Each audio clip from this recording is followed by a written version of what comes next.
I am an African. I owe my being to the hills and the valleys, the mountains and the glades, the rivers, the deserts, the trees, the flowers, the seas, and the ever-changing seasons that define the face of our native land. My body has frozen in our frosts and in our latter-day snows. It has thawed in the warmth of our sunshine and melted in the heat of the midday sun. The crack and the rumble of the summer thunders, lashed by startling lightning, have been a cause both of trembling and of hope. The fragrances of nature have been as pleasant to us as the sight of the wild blooms of the citizens of the veldt, the dramatic shapes of the Drakensberg, the soil-colored waters of the Likwa, Iqili, Notugel, and the sands of the Kalahari have all been panels of the set on the natural stage on which we act out the foolish deeds of the theater of the day.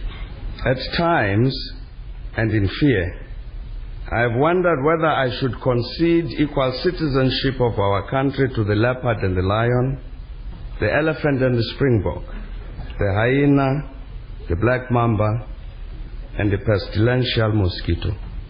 A human presence among all of these, a feature on the face of our native land just defined, I know that none dare challenge me when I say I am an African. I owe my being to the koi and the sun whose desolate souls haunt the great expanses of the beautiful Cape. They who fell victim to the most merciless genocide our native land has ever seen. They were the first to lose their lives in the struggle to defend our freedom and independence, and they who as a people perished in the result. Today, as a country, we keep an audible silence about these ancestors of the generations that live, fearful to admit the horror of the former deed, seeking to obliterate from our memories a cruel occurrence, which in its remembering should teach us not and never to be inhuman again. I am formed of the migrants who left Europe to find a new home on our native land. Whatever their own actions, they remain still part of me. In my veins courses the blood of the Malay slaves who came from the East. Their proud dignity informs my bearing, their culture a part of my essence. The stripes they bore on their bodies from the lash of the slave master are a reminder embossed on my consciousness of what should not be done. I am the grandchild of the warrior men and women that Inzansi Kukuni led. The patriots that Tsetshwayo and Mpepu took to battle. The soldiers Mushweshwe and Ngumunyane taught never to dishonor the cause of freedom.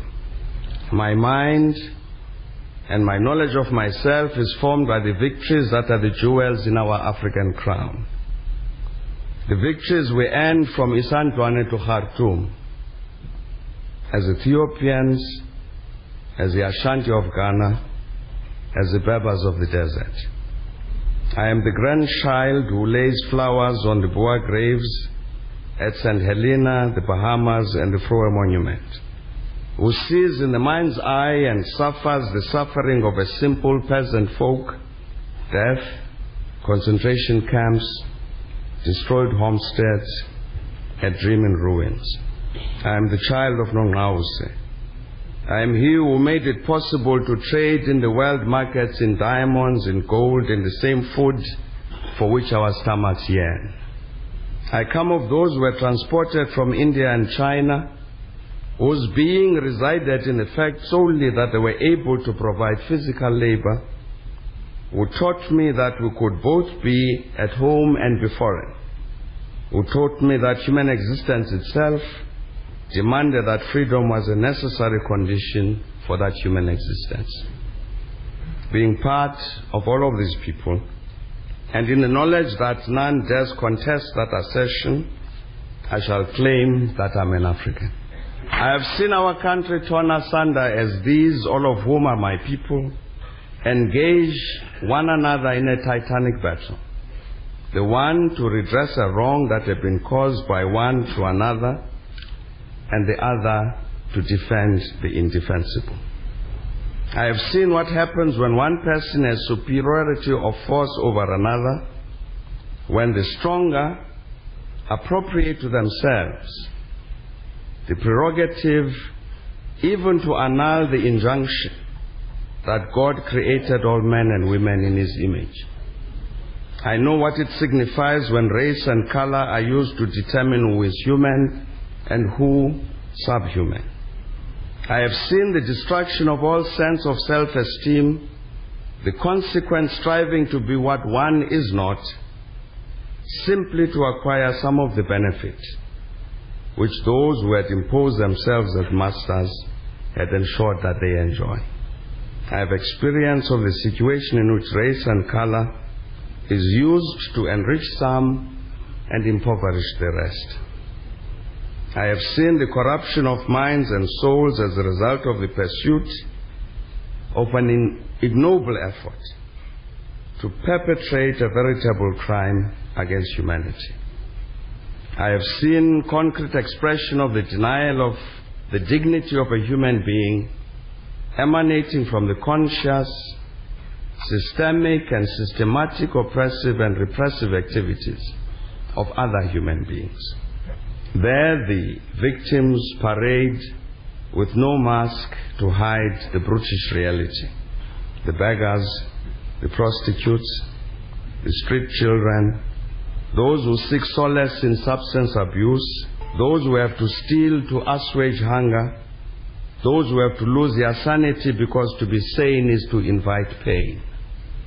Perhaps the worst among these, who are my people, are those who have learned to kill for a wage. To these, the extent of death is directly proportional to their personal welfare. And so, like pawns in the service of demented souls, they kill in furtherance of the political violence in KwaZulu-Natal. They murder the innocent in the taxi wars. They kill slowly or quickly in order to make profit from the illegal trade in narcotics. They are available for hire when husband wants to murder wife and wife husband.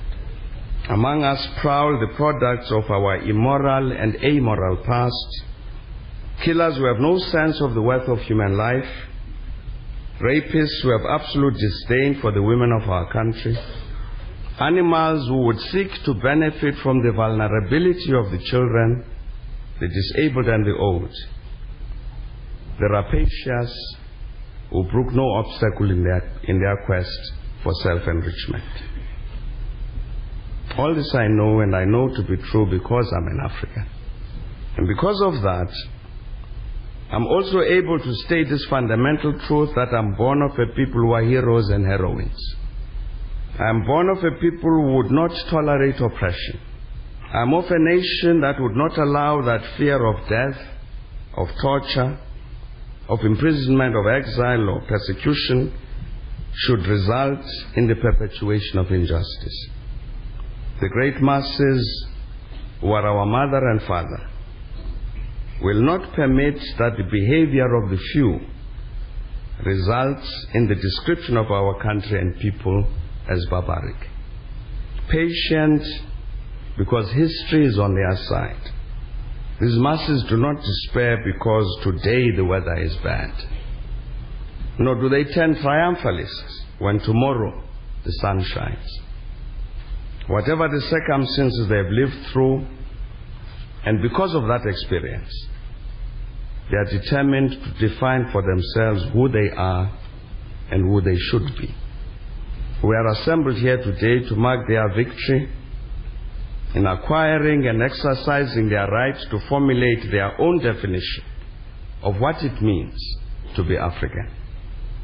The Constitution, whose adoption we celebrate, constitutes an unequivocal statement that we refuse to accept that our Africanness shall be defined by our race, our color, our gender, or our historical origins. It is a firm assertion made by ourselves that South Africa belongs to all who live in it, black and white. It gives concrete expression to the sentiment we share as Africans and will defend to the death that the people shall govern. It recognizes the fact that the dignity of the individual is both an objective which his society must pursue and is a goal which cannot be separated from the material well-being of that individual. It seeks to create a situation in which all our people shall be free from fear, including the fear of oppression of one national group by another, the fear of the disempowerment of one social echelon by another, the fear of the use of state power to deny anybody their fundamental human rights, and the fear of tyranny.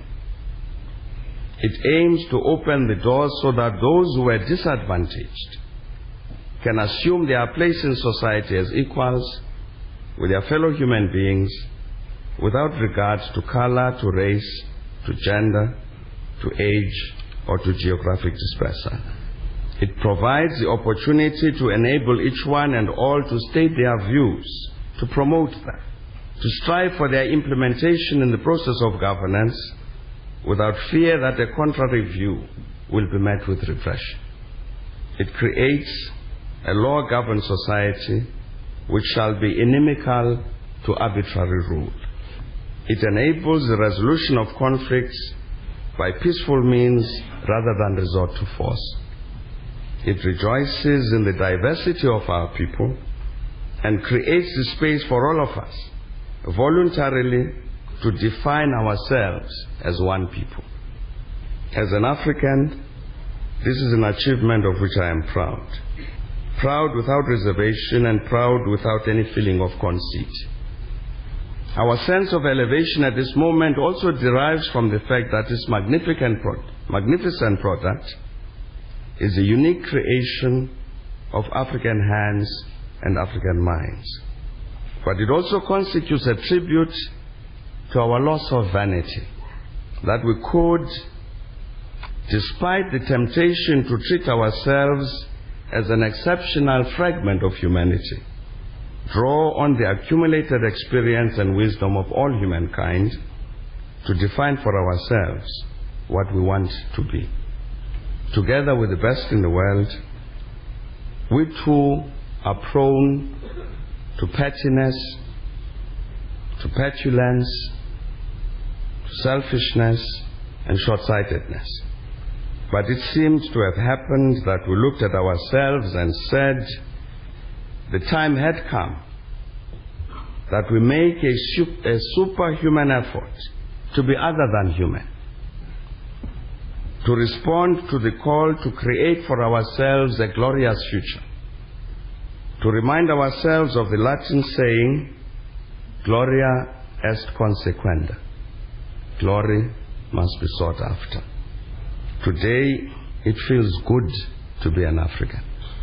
It feels good that I can stand here as a South African and as a foot soldier of a titanic African army, the African National Congress, to say to all the parties represented here, to the millions who made an input into the processes we are concluding, to our standing compatriots who have presided over the birth of our founding document, to the negotiators who pitted their wits one against the other, to the unseen stars who shone unseen as the management and administration of the Constitutional Assembly, the advisors, the experts, the publicists, to the mass communication media, to our friends across the globe, congratulations and well done.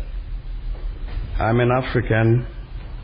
I am born of the peoples of the continent of Africa.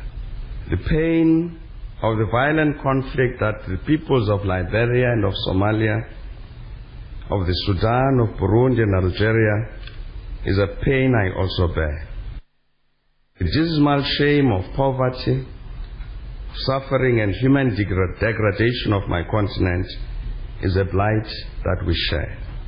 The blight on our happiness that derives from this and from our drift to the periphery of the ordering of human affairs leaves us in a persistent shadow of despair.